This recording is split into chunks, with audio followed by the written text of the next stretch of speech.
कि तुम अपने पिता ब्रह्मा के पास जाओ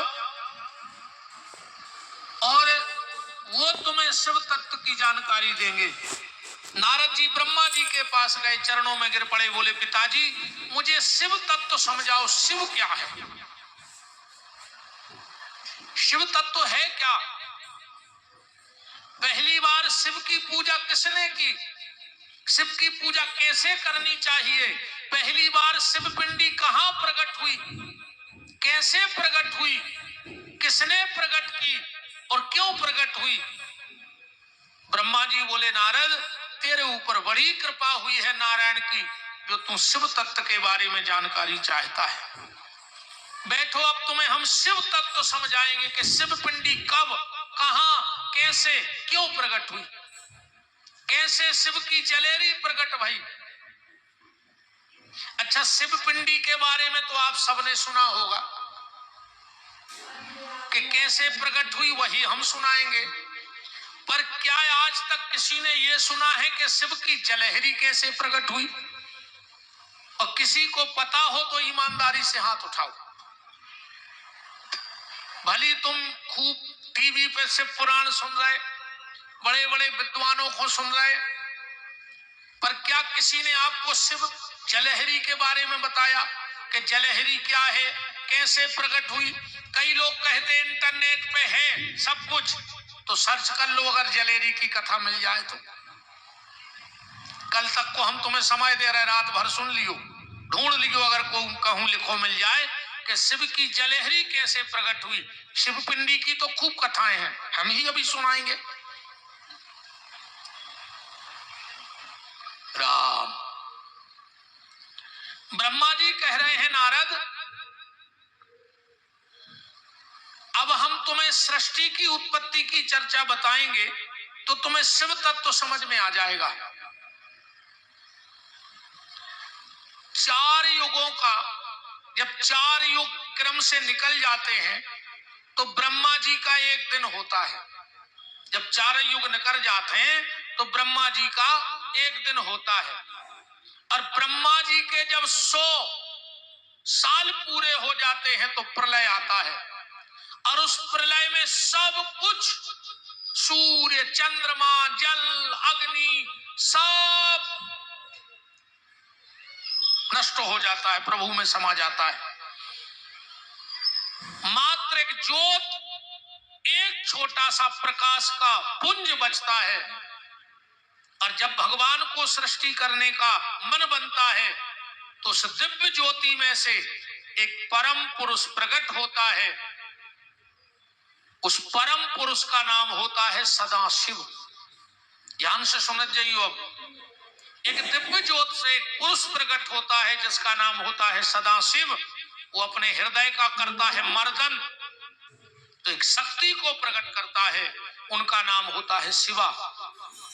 क्योंकि शिव भी शक्ति के बिन अधूरे हैं, सारा संसार शक्ति के बिन अधूरा है।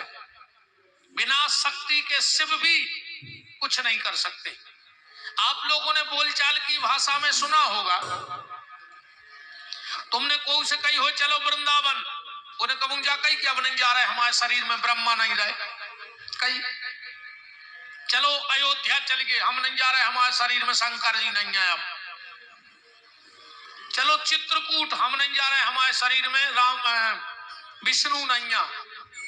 कौन ने कही हुज्जे चलो यार तीरथ करे आइए, अब नहीं जा रहे यार, अब हमारे शरीर में शक्ति नहीं है। यही के शक्ति है तो शिव है, शक्ति है तो राम है, शक्ति है तो कृष्ण है, बिना शक्ति के सब व्यर्थ।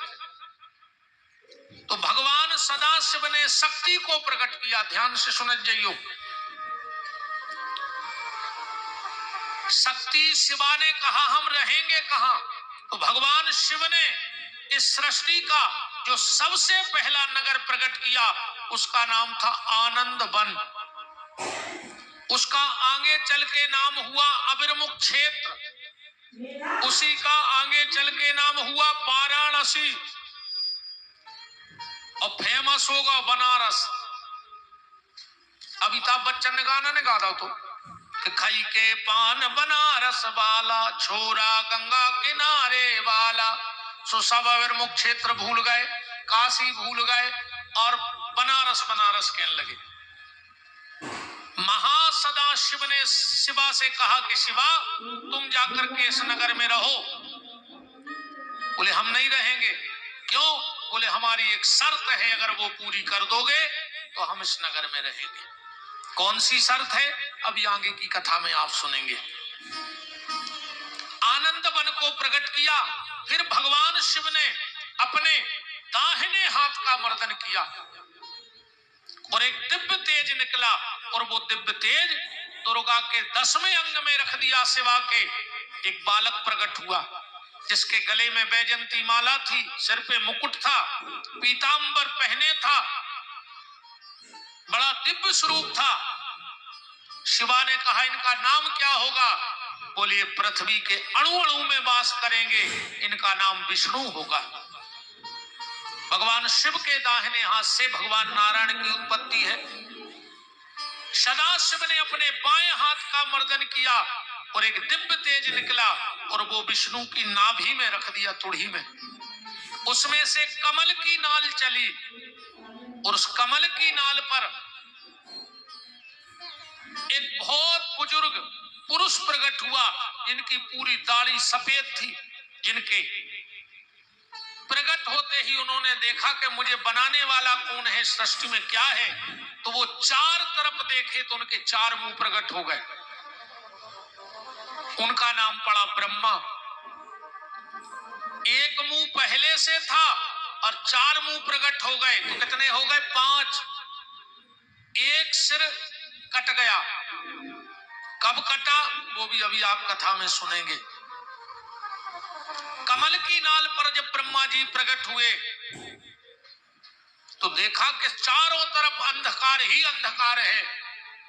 तो वो कमल की नाल में चले कि मुझे प्रकट करने वाला कौन है। तो आकर विष्णु के पास आ गए और बोले रे विष्णु, मैं तेरा पिता हूं। विष्णु ने कहा नहीं, मैं तुम्हारा पिता हूं। ब्रह्मा जी ने कहा तुम बच्चे हो, हम बूढ़े दाढ़ी वाले, बाप से तो हम लग रहे। बोले नहीं, हम तुम्हारे पिता हैं। ब्रह्मा जी बोले नहीं, हम तुम्हारे पिता हैं। भगवान विष्णु बोले नहीं, हमारे पिता तो सदाशिव है, जिन्होंने हमें प्रकट किया है। ब्रह्मा जी ने सोचिए हो तो पता है कि बाप को ना हो। तो ब्रह्मा जी ने नई चाल खेल दी। बोले हम शंकर जी के बाप यहाँ हैं, हम तुम्हारे बब्बा यहाँ हैं। भगवान विष्णु बोले हम तुम्हें पिता तो नहीं मान सकते, पर बब्बा जरूर मान है। इसलिए ब्रह्मा जी का नाम पड़ गया पितामह ब्रह्मा। और संस्कृत में पितामह कहते हैं दादा को। खूब सेवा करवाई नाती से, नकली बब्बा बन गए ब्रह्मा जी। और आजकल को असली बब्बा हो जाए तो बब्बा नहीं बनो चाहे रहो। अब को बब्बा कह दे तो कोई लड़ पड़े, हमसे बब्बा कह रहे। बोले फिर क्या कहें? बोले हमसे कहो भूतपूर्व जवान।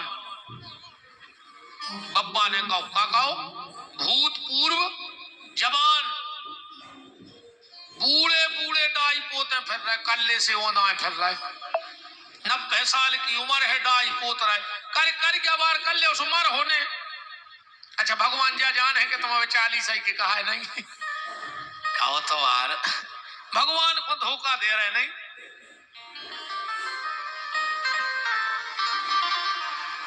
एक घर में एक 90 साल को बब्बा और कुछ 60 साल को लड़का बैठ के दो डाई लगा रहे थे आंगन में।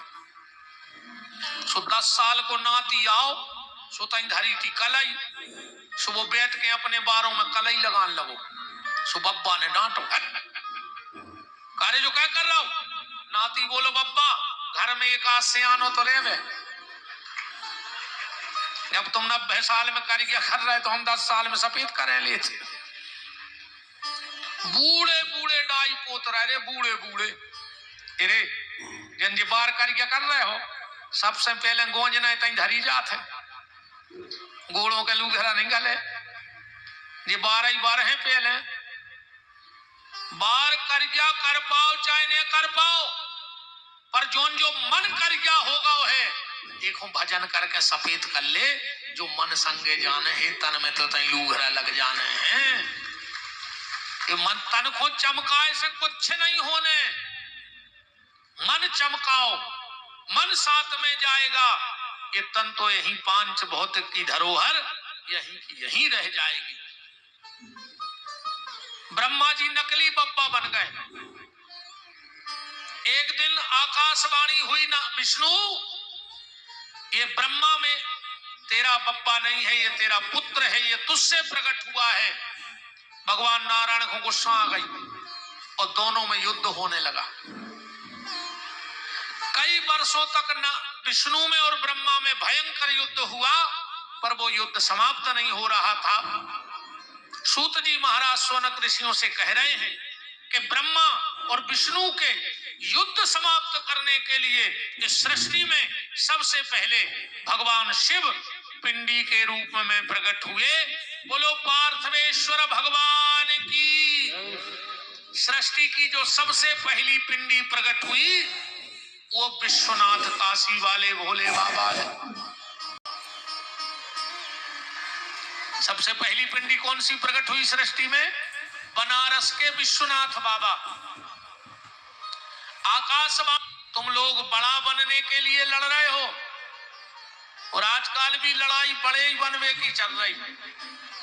हल्कों को बनो ही नहीं चाह रहे हो दुनिया में। बताओ, अच्छा बड़े ही बनवे नहीं लड़ रहे? बड़ा ऐसे नहीं बने रे, बड़ा बनवे बहुत कछु त्यागने पर है। एक बड़ी सी गंजिया में दार फूल रही थी रात भर से।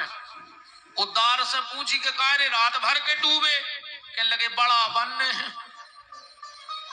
डूबने तो पर है। भोंसरानो फूल गई दाल, फिर दही से लपट्टा में बोले काय पिसरा है? बोले बड़ा बनने हैं। पिसने तो पर है। अच्छे पीस के फिर कुटे, बोले काय? बोले बड़ा बनने हैं। और फिर खोलत करज्जा में पटक दे, बोले काय? बोले बड़ा बनने हैं। ओ में से निकले सो बताओ जरे पे नून डाल रहे, एक तो वो बड़ा जर के आओ और फिर नमक मिर्ची, बोले काय? बोले बड़ा बनने हैं। मेहनत करी दार ने और आखिरी में तो सो दही आओ सो ऊपर डाल दो। दुकानदार से कही दही बढ़ा दियो, बड़ा को होगा दही पिसीदार। सो पूरी जिंदगी मार जा तुम 2-2 रुपया जोड़ के एक जोड़ी कपड़ों में जिंदगी काट दई, पेट भर के खाओ नहीं। सो तुम बड़ा बड़ा बनावे और आखिरी में तुम तो मार जाओ मोड़ी मोड़ा मजा मार जा जात पे तुम अपनी जा जाता ही न भोग पाए। बताओ, जो ही नहीं हो रहा। अपन मर गए 2-2 रुपया जोड़ के। अकुम भैया को आदत पर पाई, अकुम ये कई पत्ता बाहर होगा सो जा जात बाहर अकुम जा आदत पर गई और जोंदना डबल डोज होगा और आधा रात अकुम पी के आ गओ तो तुम में बेलठ देह के कुत्तों हाई तुम बाहर। हाँ, पड़ोसी के सो हो रे ऐसे लठ देह दारू पी के मोड़ा। अपनी औलाद को संपत्ति तो कमाओ पर संस्कार भी दे जाइयो। संपत्ति ने चल लिया है जब वो लठ दे है तुम्हें खपर गया में सो। अब तुम्हारों से भी प्रार्थना है माता जी हरो, अपनी औलाद को बुराई नजर से तो बचो, अच्छी बात है, पर बुराई संगत से बचा लियो। बुरी नजर उतना असर नहीं कर रही आज के समय में जितनी बुरी संगत असर कर रही है। समारियो औलाद को उतना ही प्रेम दियो। और एक बात तो सुन ले, चाहे तुम्हारा बेटा हो चाहे बिटिया, कहूँ को फोन आवे और कहूँ वो कान में लगा के दूसरे कमरा में चलो जावे तो समझ लियो कि तुम्हारी औलाद ठीक है। सो पेड़ो कहा अब नदिया के कबों भी बेसकत। औलाद अगर फोन आवे और कान में लगा के कहूँ दूसरे कमरा में चली जावे तो समझ लियो कि तुम्हारी औलाद हाथ से निकल गई। ऐसी कौन सी सहेली है देखो तुम माँ बाप के सामने बात नहीं कर पा रहे? ऐसा कौन सो मित्र है जो तुम पापा के सामने बात नहीं कर पा रहे? और 2-3 मिनट से ज्यादा को बाल बच्चों फोन पे चिपको है तो समझ लियो कि चिपक गाओ हाथ से अब मर जाओ। फिर तो पुलिस के जी हम मूड पटकने के साहब रात में हम सोता ही रहे, अगर मर जा फांसी लगा लेते बहुत सारा। जब नहीं तुम्हारी खुली, जब वो पूरी रात फोन पे बतियात रहो, जब मुझी थी अब पुलिस